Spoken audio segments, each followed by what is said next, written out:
easing the person to an even semi-recumbent position caused pains to shoot across the small of the back. Whoever had designed the palliasse on which I had lain these 7 hours had clearly been of the opinion that nature's sweet restorer, as I have heard Jeeves call it, can get the job done in 5-minute bursts. It required a steadying grip on the bedstead before I could cross the bare boards and don the dressing-gown.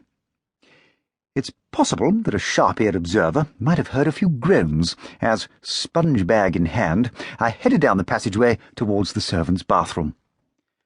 Mercifully, I seemed to be the first to the ablutions. Hot water came from a geyser in a boiling trickle over the bath, but in the basin the H&C taps might more accurately have been labelled cold and frozen. It was a haggard Bertram who stared back from the glass as he plied the morning steel and sponged the outlying portions. I dried off with a strip of material less like a towel than a yard of well-used sandpaper. It's funny how quickly one gets used to certain things in life.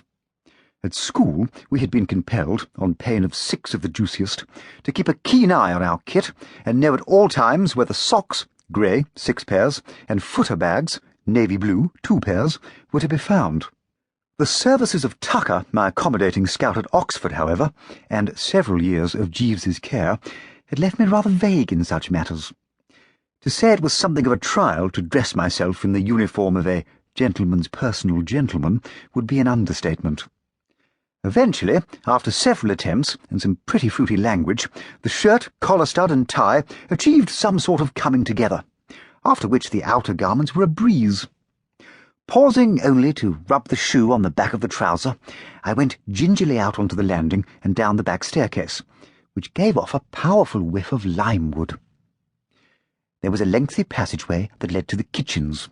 I pushed at the double doors and entered the cook's domain with as near as I could manage to a spring in the step. To fill the kettle and bung it on the range was the work of an instant. The problems began with an attempt to locate pot, tea leaves, milk, and so forth. I had never previously paused to think just how many items go into the making of the morning cupful. I opened a hopeful-looking cupboard to be confronted by a variety of what may have been fish kettles. I pushed off into the scullery, where I spied a bottle of milk with a paper twist. A quick sniff established that it was not of recent origin, and I was beginning to feel that I was not cut out for this sort of thing when I heard footsteps outside. Fearing the cook, Mrs. Paget, would not take kindly to an intruder, I made as if to exit towards the dining-room. But to my surprise, it was the housekeeper, Mrs. Tillman. "Mr. Wilberforce, goodness, you are the early bird." "Yes, what ho! A lot of worms to catch, don't you know. I was just looking for the tea leaves." "Are you taking up tea for Lord Ettringham? Isn't it a bit early?" 7 o'clock was what he told me." "I think 7:30's quite soon enough. Why don't you get on with some shoe cleaning, and let me make the tea in a moment? Goodness me, you've put enough water in the kettle for a regiment of soldiers. Off you go down to the butler's pantry. You'll find polish in the cupboard, and you brought down Lord Ettringham's shoes last night, didn't you?" "I did indeed, 2 pairs of them." I left the tea-making in the hands of this excellent woman and got down to some spit-and-polish work on the black Oxfords and the brown brogues, size 8, that I had scooped up the night before. In my experience, the butler's pantry, in addition to corkscrews, candles, and other odd bits of chandlery, often holds a bottle or 2 of the right stuff. But it was too early in the morning, even for a constitution as strong as mine. The thought, however, bucked me up a little.